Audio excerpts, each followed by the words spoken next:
हरे कृष्णा सभी वैष्णव के चरणों में नमस्कार।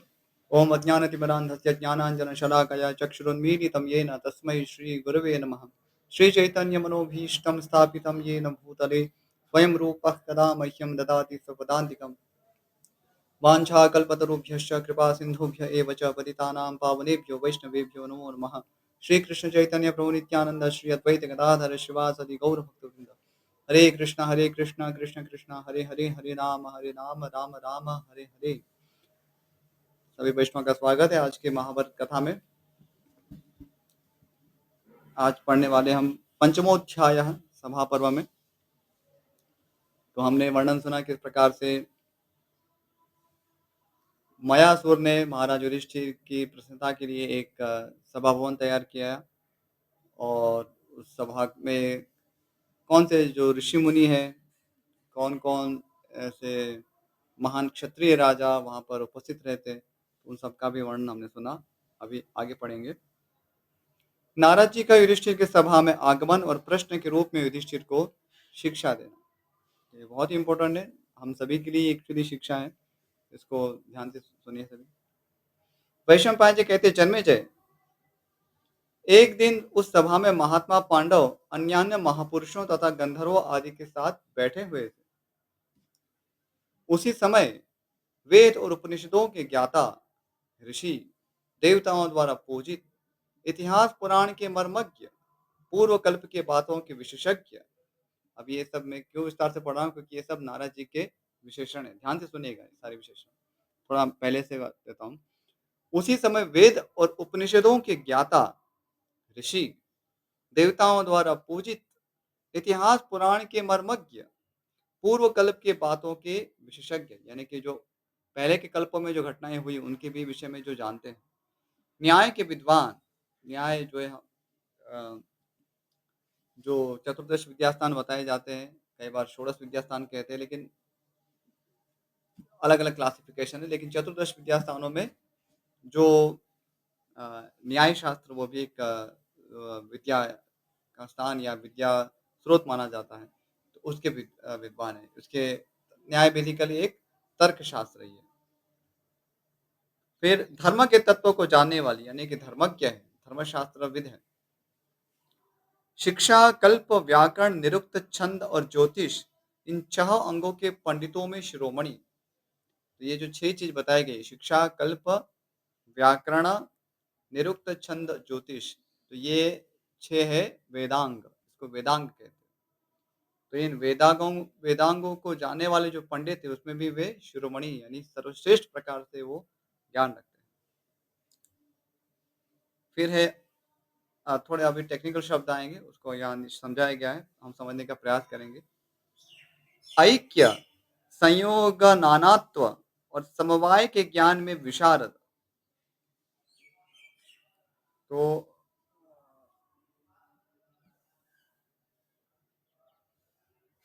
एक निमिष, 3 4 5, तो अब इसका क्या अर्थ होता है, एक बार पुनः सुन लेते हैं। ऐक्य, संयोग, नानात्व और समवाय, 3 शब्दों का प्रयोग हुआ है। ऐक्य, संयोग, नानात्व और समवाय, इसके ज्ञान में विशारद है। तो ये 3 वस्तुओं के ज्ञान में जो विशारद है नारद मुनि, तो अब वो 3 शब्दों का क्या अर्थ है तो सुनते हैं। ऐक्य, ऐक्य किसे कहते हैं? परस्पर विरुद्ध प्रतीत होने वाले वेद के वचनों की एक वाक्यता। अर्थात वेदों में बहुत सारे ऐसे वचन हैं जो कई बार दिखने में परस्पर विरोधी लगते हैं, लेकिन वस्तुतः उनमें विरोध नहीं है, वो दिखते हैं। दिखना और होना दोनों में भेद है। तो कैसे वो एक वाक्यताई है, यानी संपूर्ण वेदों में, संपूर्ण वैदिक ग्रंथों में एक विषय का ही प्रतिपादन हुआ है, किसी एक लक्ष्य की ओर ही सब कुछ समझाया जा रहा है। तो ये बाकी जो आपको जो विरोध लग रहे हैं वो केवल एपेरेंट है, यानी कि केवल दिखते हैं, वस्तुतः है नहीं।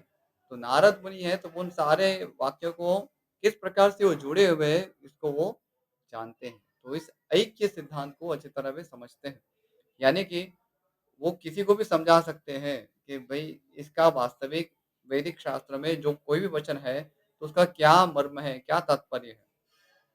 तो उन्हें वो सब प्रकार के भ्रम और संशय से परे है। कहने का भाव यह है, वो उससे विमोहित नहीं होंगे। लेकिन सामान्य रूप से कोई व्यक्ति जो नारद जी से शिक्षित नहीं है अथवा नारद जी की गुरु परंपरा द्वारा शिक्षित नहीं है, तो वो ये सब वेद पढ़ने जाएगा तो भ्रमित होके ही वो सब पोथी रख देगा या गंगा में बहा देगा, क्योंकि उसको कुछ समझ में नहीं आएगा कि करना क्या है।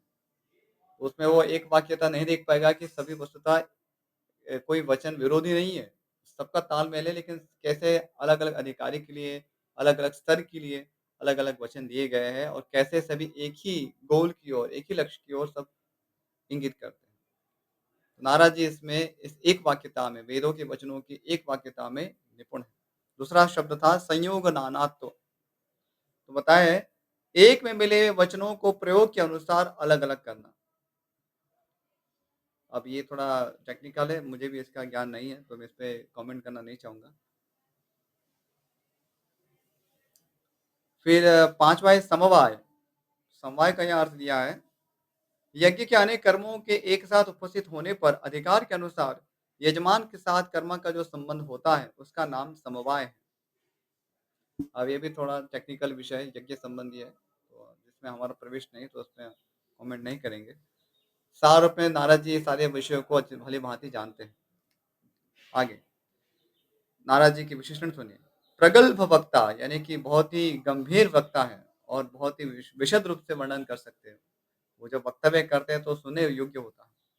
वैसे प्रगल्भ वक्ता है, मेधावी, तो मेधावान है, सब कुछ स्मरण रखते हैं बहुत सारी वस्तुओं को।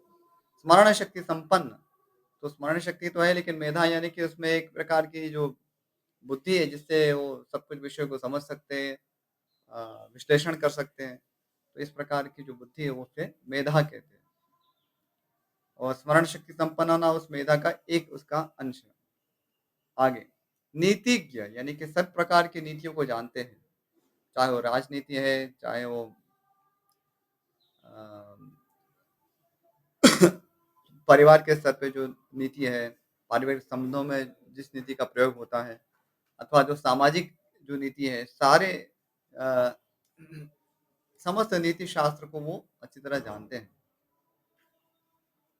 तो सभी नीतियों का तारतम्य क्या होता है? कौन-सी नीति का मूल्य है, अधिक है अन्य नीतियों से?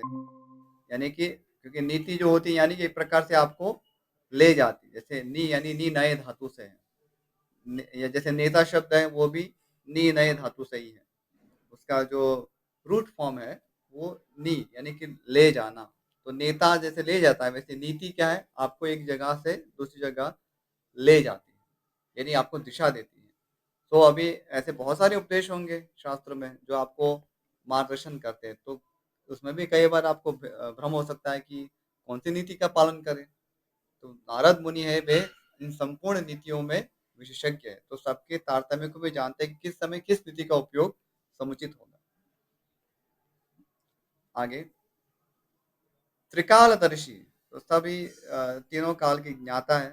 तो भूतकाल में क्या हुआ, वर्तमान में क्या घटित हो रहा है और भविष्य में क्या हो सकता है। अभी भविष्य में क्या हो सकता है इसका अर्थ नहीं है कि फिर व्यक्ति सब कुछ तो जैसे मशीन की तरह फिक्स्ड है।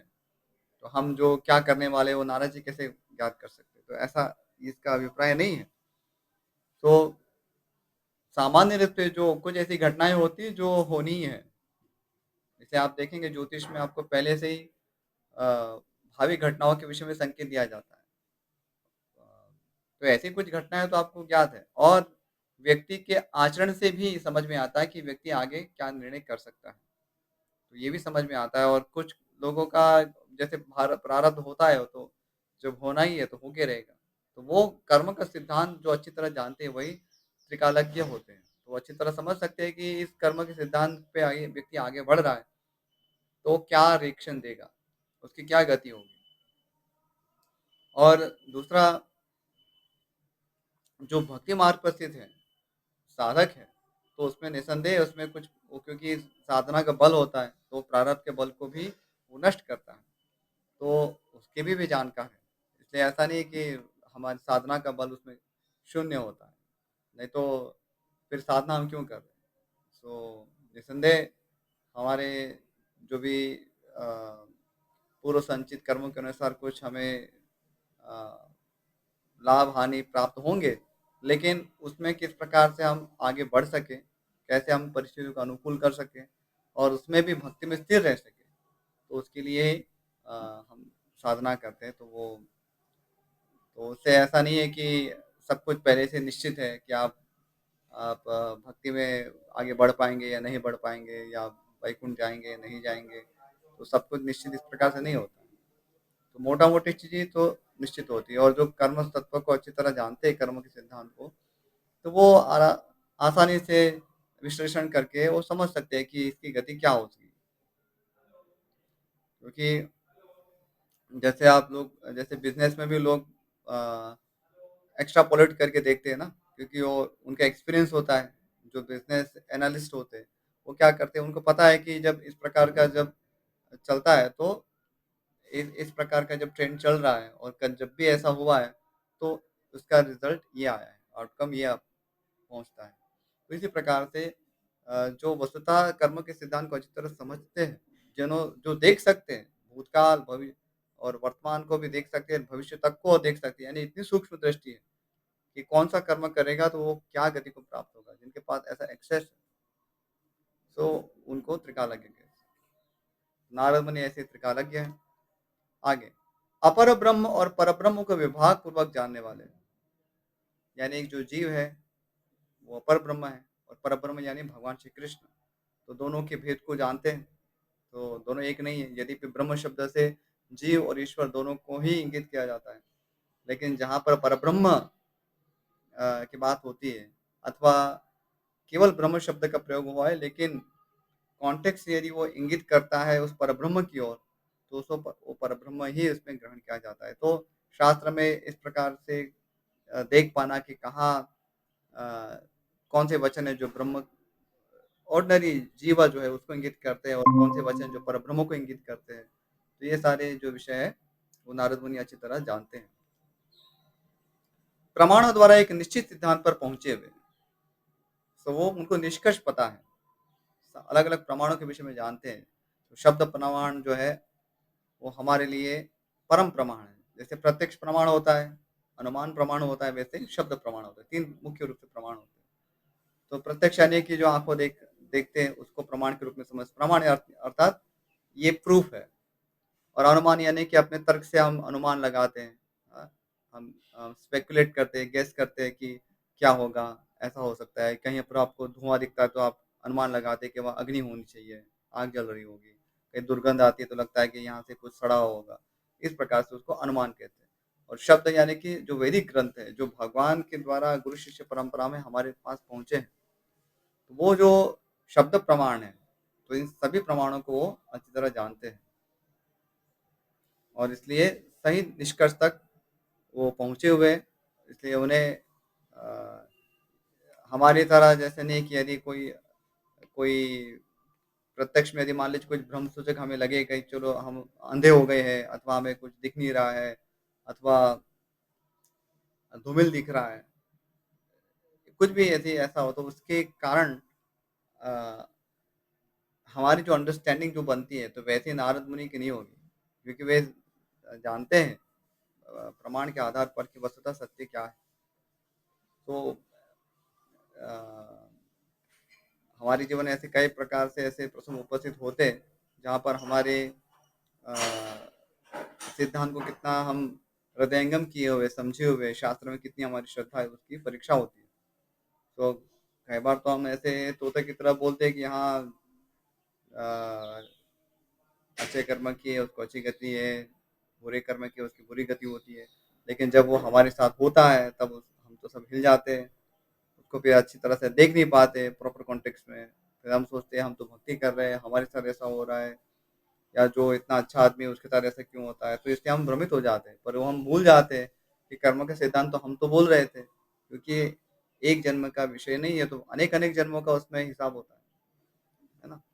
तो ये इस प्रकार के निष्कर्ष पर जो पहुँचे हुए हैं, तो वो कभी भी इससे ऐसे सामान्य परिस्थितियों से विचलित नहीं होते।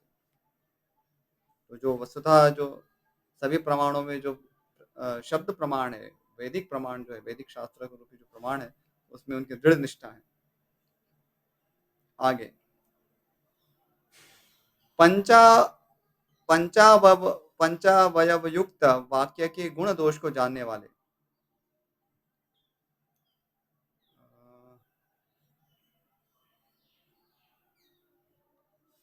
तो पंच अवयवयुक्त वाक्य के गुण दोष को जानने वाले, तो 5 प्रकार के वाक्य होते हैं, या वाक्य है उसमें 5 अवयव होते हैं, तो इसका यहाँ पे वर्णन किया जा रहा है। तो कौन से 5 अवयव होते हैं? 5 लिम्ब्स बताए जा रहे हैं। कोई भी सेंटेंस होता है, उसके 5 अवयव हैं, तो यहाँ 5 प्रकार के वाक्य समझ सकते हैं।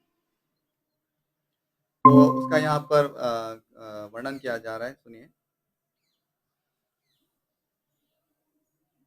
दूसरे को किसी वस्तु का बोध कराने के लिए प्रवृत्त हुआ पुरुष जिस अनुमान वाक्य का प्रयोग करता है, उसमें 5 अवयव होते हैं। तो ये अनुमान वाक्य है, उसके कॉन्टेक्स्ट में ये शब्द आ रहे हैं कि उसके अनुमान वाक्य के 5 अवयव होते हैं।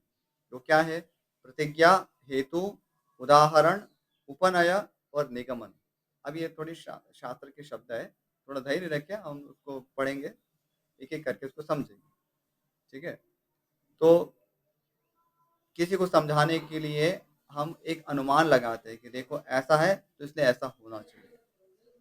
तो ऐसा जो अनुमान वाक्य होता है, उसमें 5 अवयव बताए जा रहे हैं। अब उसके केवल नाम दिए गए, अभी आप समझते हैं।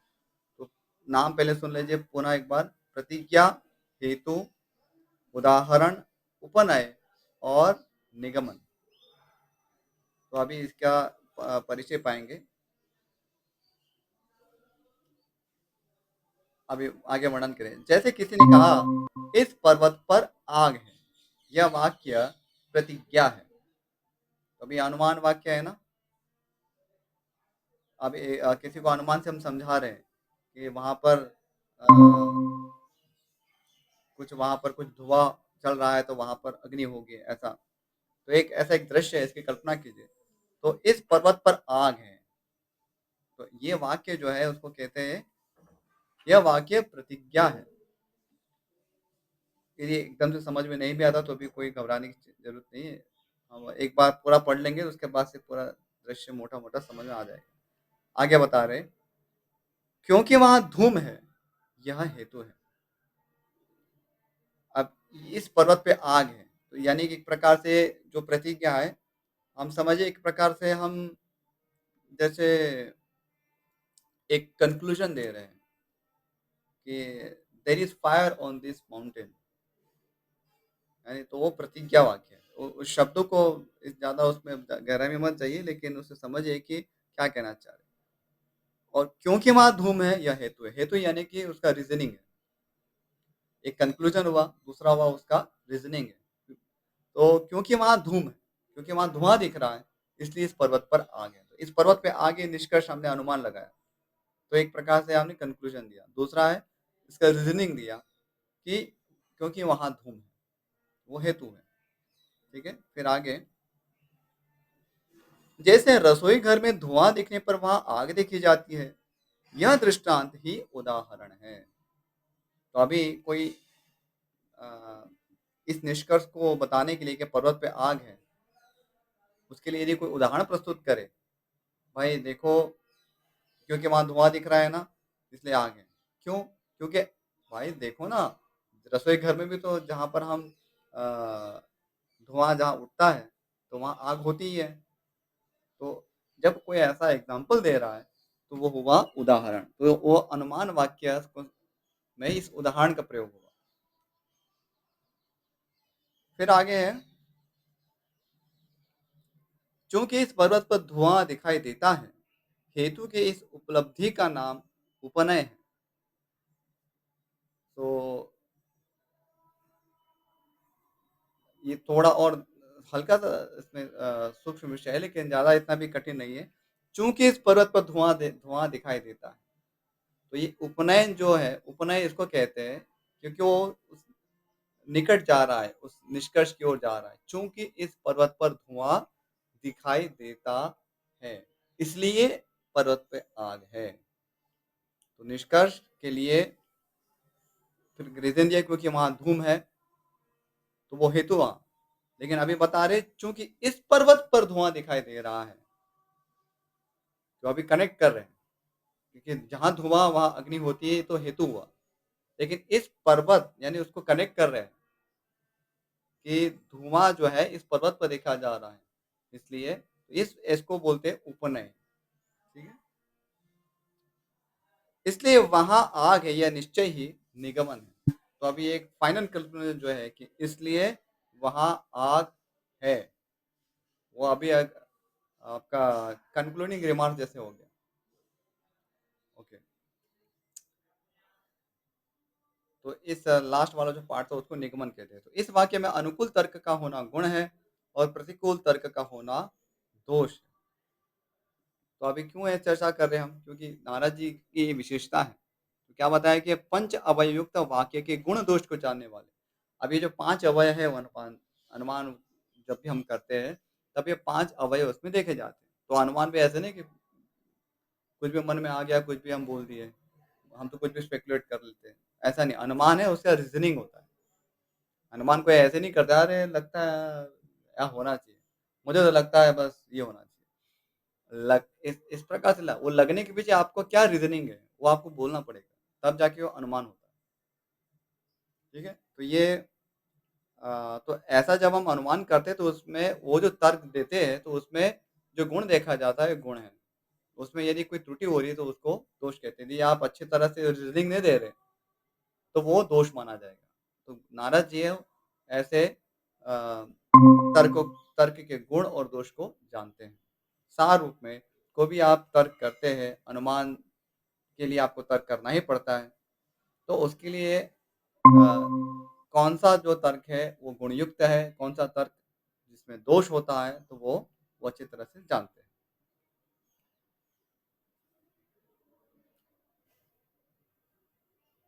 अभी उसको और समझाया गया है, जैसे यदि वहाँ आग ना होती, तो धुआँ भी नहीं उठता, यह अनुकूल तर्क है।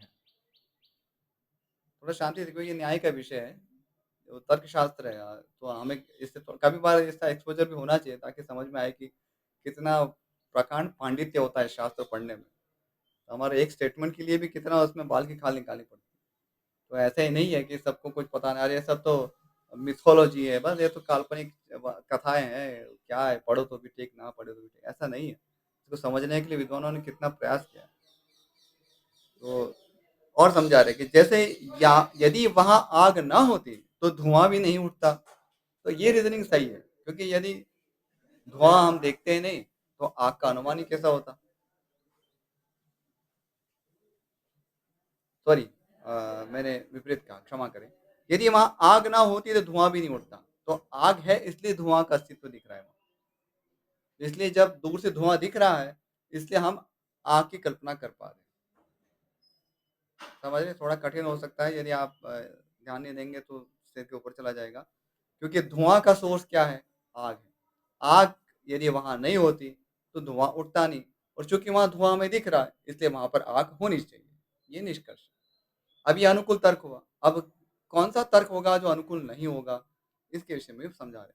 जैसे कोई तालाब से भाप उठते देखकर यह कहे कि इस तालाब में आग है, तो उसका वह अनुमान आश्रय असिद्ध रूप हेत्वाभाव से युक्त होगा। अब ये टेक्निकल शब्द है, लेकिन कहने का भाव है कि वो सही तर्क नहीं होगा। अब उससे आपको भाप दिख रही है, वो धुआँ नहीं है, वो धुआँ सदृश है, लेकिन धुआँ नहीं है। तो ये हमें डिफरेंशिएट करना पड़ेगा। तो इसमें अ, ये तो बहुत बड़ा तर्क विज्ञान है। उसके लिए पढ़ने के लिए बहुत साल भी लगाने पड़ते हैं। तो एनीवे सम ग्लिम्स केवल यहाँ पे हमें प्राप्त होता है। तो नारद जी इस प्रकार के तर्क करने में, तर्क को समझने में, तर्क देने में बहुत ही निपुण हैं। आगे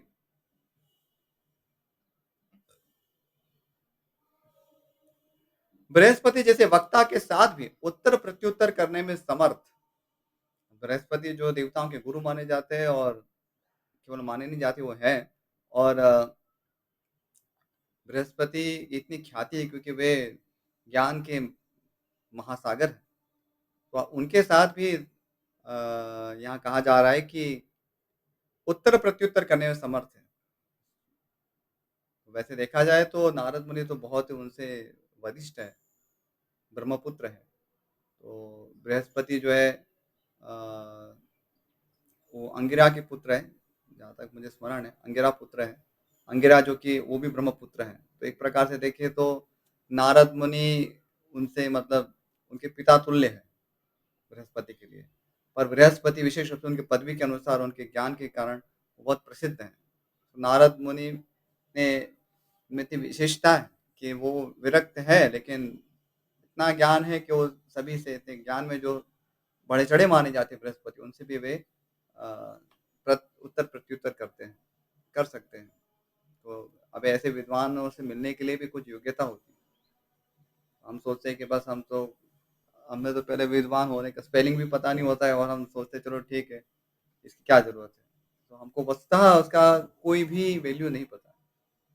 हम जो भी पढ़ रहे हैं या इस प्रकार से जो शास्त्र हमारे तक पहुँचे हैं, तो कितने विद्वानों का उसमें परिश्रम रहा है, तब जाके हम ये सब लाभ उठा पा रहे हैं।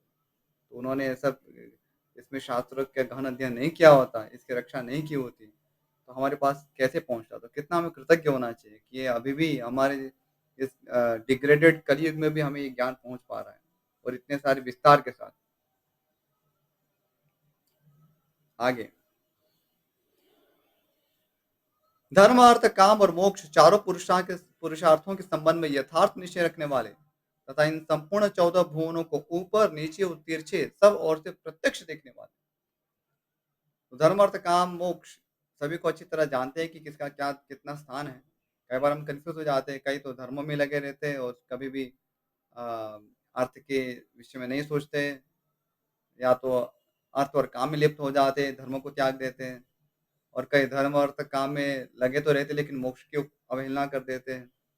और कुछ मोक्ष की प्राप्ति में धर्म, अर्थ, काम को भी तुच्छ समझते हुए अपरिपक्व अवस्था में त्याग देते हैं। तो ऐसे बहुत सारी जो चीज़ें हैं, वो नारद मुनि जानते हैं कि किसका कहाँ स्थान है। तो इन चारों पुरुषार्थ को जानना, उसके जीवन में कहाँ का अप्लाई करना, कैसे अधिकारी के अनुसार इसको किस प्रकार से धर्म, अर्थ, काम, मोक्ष इसका सेवन करना चाहिए, वो ज्ञान रखते हैं। वो बहुत इम्पोर्टेंट ज्ञान है, नहीं तो हम जीवन में बहुत गलत निर्णय ले सकते हैं। तो कई बार हमें लगता है कि हमें समझ में नहीं आता क्या करें, कन्फ्यूज़्ड होता है, तो इसलिए तो ये सब ज्ञान है, जानना चाहिए या जो शास्त्र के लोग हैं उनसे पूछना चाहिए। तो अपने हिसाब से नहीं कि चलो हम तो अब तो जो हमको अच्छा लगे मन के अनुसार काम करेंगे। तो उसकी फिर गति क्या है?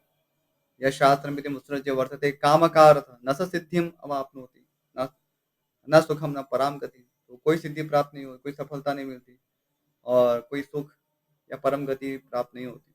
तो ये हमें अच्छी तरह समझना चाहिए कि हम कुछ भी करेंगे उसका सब फल समान होगा, ऐसा नहीं। मनमाने ढंग से काम करना वो आदेश ही नहीं है। वैदिक कल्चर में इस प्रकार से नहीं करते। तो विनम्र होना चाहिए जानने के लिए कि हमको क्या करना चाहिए। कर्तव्य के विषय में यदि विमूढ़ता उत्पन्न होती है, समझ में नहीं आता कि इस समय क्या करना चाहिए, तो जो भी शास्त्र के लोग हैं उनसे जानना चाहिए। आगे, हाँ, ये भी इसमें एक दूसरा एक अंश था कि 14 भुवनों को ऊपर नीचे तिरछे हर प्रकार से वो देख सकते हैं। तो वो इतना भ्रमण किए हुए हैं और इतनी उनकी दिव्य दृष्टि है, सूक्ष्म दृष्टि है कि वे संपूर्ण ब्रह्मांड को जैसे हम बैठे-बैठे जैसे हाथ के ऊपर जैसे कोई आंवला रखा हो तो कैसे देख सकते हैं उसको, वैसे संपूर्ण भौतिक जगत को देख सकते हैं। केवल एक ब्रह्मांड की बात नहीं। तो इतना उनका ज्ञान है, इतनी उनकी परिपक्वता है। और ये सारी चीज़ें तपस्या से प्राप्त होती है, सद्गुणों से प्राप्त होती है। हम सोचेंगे हम तो कुछ करना नहीं, बस ऐसे ही कृपा कर दो, या तो कुछ कृपा की भी हम कभी इच्छा नहीं करते, तो कुछ नहीं होने वाला। जीवन में कुछ प्राप्त करना है तो बिना तपस्या भी तो एक गुण है ना, वो भी वो भी सद्गुणों में ही आता है। तो बिना सद्गुणों के कुछ भी प्राप्त नहीं होता। तो कई बार लोगों को प्रश्न होता है ना कि ये सारे अच्छा क्यों बनना है? जेंटलमैन क्यों बनना है? गुड बॉय क्यों बनना है? क्योंकि ये सारी बिना सद्गुण पाए आप ये सारी चीज़ें प्राप्त नहीं कर सकते। कन्फ्यूज़ रहोगे, मूर्ख रहोगे और ऐसे स्वयं जो मूर्ख रहता है वो दूसरों के लिए कष्ट उत्पन्न करता है। तो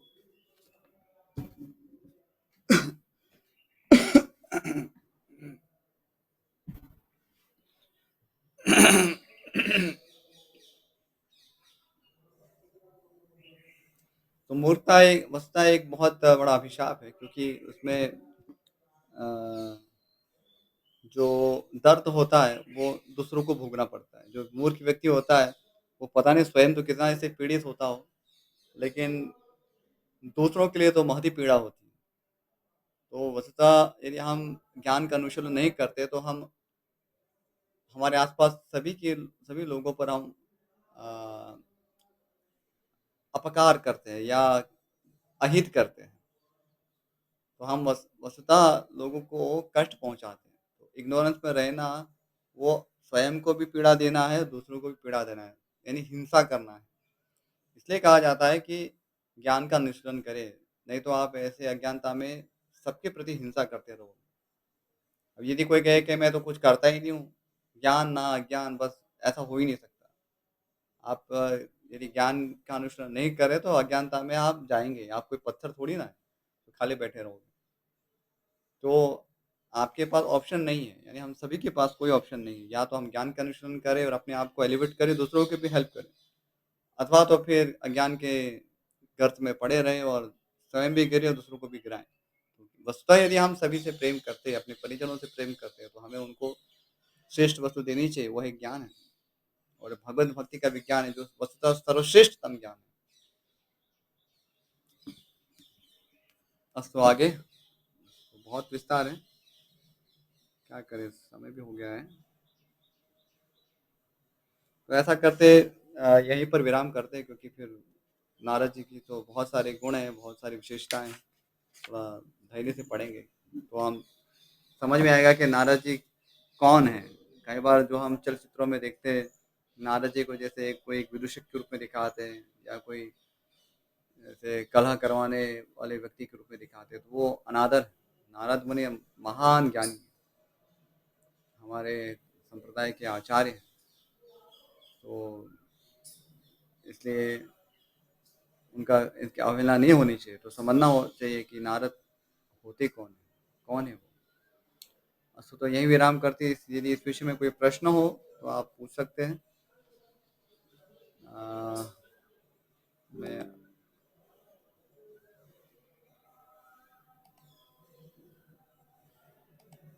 अनलॉक कर रहा हूँ, सॉरी अनम्यूट कर रहा हूँ।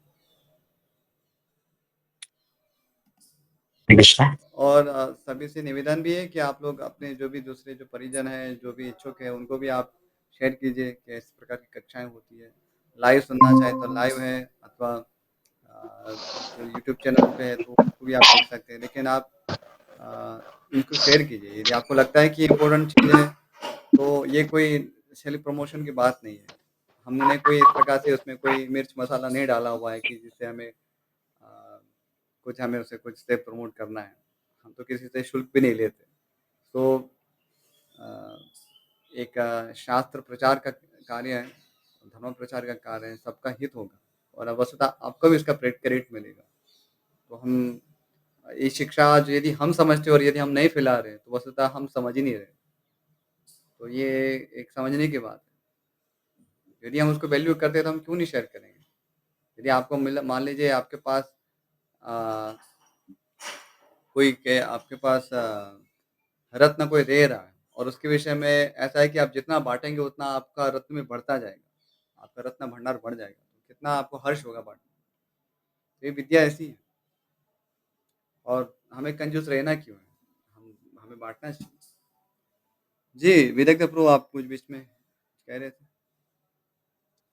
जी, गुरु जी एक प्रश्न था। गुरु जी जो आपने ज्ञान का स्तर बतलाया, मतलब अलग-अलग प्रमाण होते हैं जिनके थ्रू हम ज्ञान लेते हैं और हम शास्त्रों की मदद से ज्ञान लेते हैं, गुरु की मदद से लेते हैं, अनुभव के आधार पर लेते हैं। यहाँ-वहाँ घूमकर जैसे नारद मुनि हैं, 14 भवनों में मतलब वो 14 लोकों में जा सकते हैं। कहीं भी मतलब उनका उसके आधार पर ज्ञान लेते हैं।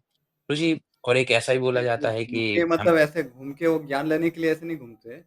वो तो नहीं प्रचार मतलब करने के लिए अनुभव जी, ज्ञान जी, जो है जी, वो तो मतलब गुरु से ग्रहण किया जाता है। वो कोई घूमने-घामने से नहीं होता है। और जो हम जो करते हैं, जो प्रत्यक्ष केवल अपनी अनुभूति के आधार पर जो सीखते हैं, तो वो तो ऑर्डिनरी है, उसके लिए कुछ कहने की ज़रूरत नहीं क्योंकि वो तो हम ऐसे ही करते ही हैं। बात ये है कि हम केवल उसी को ही सब कुछ मानते हैं या उसी को ही परम प्रमाण मानते हैं या शब्द प्रमाण को मानते हैं, क्योंकि शास्त्र से जो समझ है, वो परिपक्व समझ है, वो कंप्लीट अंडरस्टैंडिंग है। जैसे उसका उदाहरण कई बार सभी आचार्यों ने दिया ही है, जैसे आप जैसे गोमय होता है, तो गोमाता गोमय प्रदान करती है, तो हम सामान्य रूप से सारे जो पशुओं के मल हैं, वो विकृत माने जाते हैं, तो उसका स्पर्श करने पर हमें हाँ, हम मलिन होते हैं, हमें दोष लगता है। लेकिन गोमय के विषय में ऐसा नहीं है। अब इसको आप प्रयोग करके बाद में समझे तो अलग बात है। लेकिन आपको पहले ही शब्द प्रमाण से बताया कि इसमें ऐसा गुण है कि वो आपको पवित्र ही करेगा, आपको नुकसान नहीं करेगा। तो वो शब्द प्रमाण से समझना है। जी, जी प्रभु। मतलब प्रभु जी मेरा प्रश्न ये है कि ज्ञान जैसे हमें हमें मतलब हमारा उद्देश्य हमें ज्ञानी भी बनना चाहिए, मूर्ख नहीं बने रहना चाहिए। तो ज्ञान का मुख्य आधार जैसे गुरु तो हैं ही हमारी, उनकी सेवा करना इत्यादि, उनके आधार पर लेना मतलब शास्त्रों को अध्ययन मतलब किस हद तक करना चाहिए जितना हमें मतलब कितने ज्ञान की हमें आवश्यकता है? मेरा नहीं, प्रश्न है क्योंकि कितने हम ज्ञान की पुस्तकें आवश्यकता है पढ़ते ऐसा नहीं रहते है। हैं। ज्ञान का अनुशीलन आपको करते ही रहना होता है। ये ऐसा नहीं है कि आप एक बार आपको ज्ञान हो गया तो बस आप भूल जाओ सब कुछ। क्योंकि ज्ञान का परम निष्कर्ष क्या है? आप भक्ति के विषय में चर्चा करेंगे और जो भक्ति के स्तर पर नहीं है या जिनको इसकी आवश्यकता है, इस ज्ञान की, तो उसको आप फैलाएँगे।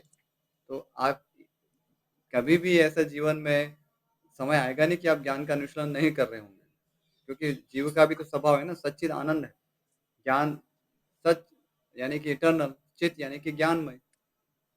तो वो ज्ञानमय है तो ज्ञान का प्रचार प्रसार वो तो करता ही रहेगा। अब स्वयं को स्वयं भी ज्ञान का अन्वेषण करेगा और दूसरों को भी प्रचारित करेगा और कितना करना है, तो जितना हमारा जैसा हमारा अधिकार है। जैसे अभी हम ज्ञान जो है वो वेदों में भी है, इतिहास, पुराण सभी ग्रंथों में भी है। वहाँ कथाओं के माध्यम से, वेदों में थोड़ा-सा और इनडायरेक्ट वे से है, थोड़ा-सा जटिल रूप से प्रस्तुत किया गया है। उपनिषदों में भी इस प्रकार से इनडायरेक्ट वे से प्रस्तुत किया गया है। लेकिन सभी आचार्यों ने उसका व्याख्या की है कि किस प्रकार से जो वेदों का अपौरुषीय ज्ञान है, वो वही हमें इतिहास और पुराणों में प्राप्त होता है। तो आचार्य एक एग्ज़ाम्पल देते हैं कि जैसे जो सोने का जो कंगन होता है और उसका यदि जो लीड है, यदि वो टूट गया हो या उसको कुछ मिसिंग पार्ट यदि लगाना है, तो आप क्या प्रयोग करेंगे? सामान्य आपको सुवर्ण ही प्रयोग करना पड़ेगा और तो कुछ तो करेंगे नहीं। तो वैसे ही शास्त्रों में ऐसा उपदेश है कि इतिहास पुराणाभ्याम वेदांत समुपब्रह्मयेत, यानी कि इतिहास और पुराणों के द्वारा वेद का कंप्लीट अध्ययन करना चाहिए।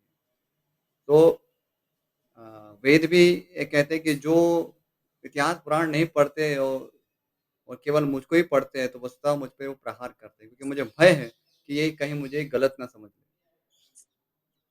तो इतिहास पुराण हो सभी के, जैसे स्त्रियाँ हैं, शूद्र है या अन्य जो द्विज बंधु है, तो वो वेदों पर उनका अधिकार नहीं, क्योंकि उसके लिए एक पर्टिकुलर तपस्या चाहिए, पर्टिकुलर शरीर चाहिए, पर्टिकुलर कैपेबिलिटी चाहिए। यदि ऐसा नहीं है, तो कोई बात नहीं, लेकिन वही ज्ञान आपको इतिहास पुराणों के माध्यम से प्राप्त हो रहा है, तो आपका अधिकार उसमें है, तो उसके माध्यम से ग्रहण कीजिए। लेकिन ग्रहण ज़रूर करना है, चाहे सुन के करें, चाहे आप यदि कोई ऐसे योग्य है, जैसे ब्राह्मण क्वालिफ़िकेशन है, तो आप पढ़ के करें, वो भी गुरु के नीचे पढ़ना होता है, स्वतंत्र रूप से ऐसे नहीं किताबें उठा के पढ़ ली और समझ में आ गया, ऐसा नहीं होता है। तो पहले गुरुजनों से सुनना होता है, श्रवण करना है, उसके बाद उसको समझना होता है। वो करते रहना है, जो भी आपका अधिकार है वो करते रहना है। जी। वो आपका इटर्नल नेचर है, वो सेपरेट नहीं कर सकते। यदि आप अपने ज्ञानमय नेचर से दूर जा रहे हैं, इसका मतलब आप अज्ञान में जा रहे हैं, आप अपने एब्नॉर्मल सिचुएशन में जा रहे हैं। तो जो भी इस प्रकार से अध्ययन के प्रति, शास्त्र अध्ययन के पीछे उनको कुछ रुचि नहीं है या शास्त्र श्रवण करने के पीछे कोई रुचि नहीं है, तो वो अपना अहित ही कर रहे हैं। ये एक प्रकार का प्रमाद है, आलस्य, अरे कुछ नहीं हो रहा है, अरे सब जानते हैं हम, अरे सब कुछ हमको पता है। क्या पता है? बस 2 टाइम खाली खाओ, मल त्याग करो, टॉयलेट का वज़न बढ़ाओ, बस और कुछ नहीं। ये हमारा ज्ञान है और ये क्योंकि ये तो हमारी एप्लीकेशन है, और क्या है बताइए? जो ये पशु भी करता है रास्ते पर और वही हम एक एक अच्छा एक घर या फ्लैट लेके वही कर रहे हैं, तो क्या हम विशेष कर रहे हैं? उसने तो कभी वेद पढ़े नहीं, पुराण पढ़े नहीं, तब भी वही कर रहा है और आप ये बोलते हुए कि मुझे सब कुछ पता है, फिर भी आप वही कर रहे हो। तो आप क्या विशेष कर रहे हो? तो आपके जानने का लाभ ही क्या हुआ फिर? अस्तु, ठीक है, यहीं विराम करते हैं। वाञ्छाकल्पतरुभ्यश्च कृपासिन्धुभ्येव च पतितानां पावनेभ्यो वैष्णवेभ्यो नमो नमः। श्रीमद् महाभारत ग्रंथ की जय, महर्षि वेदव्यास की जय, श्रीमान गणपति देव की जय, श्रील प्रभुपाद की जय। हरे Krishna. Thank you all for joining the class. Hare Krishna.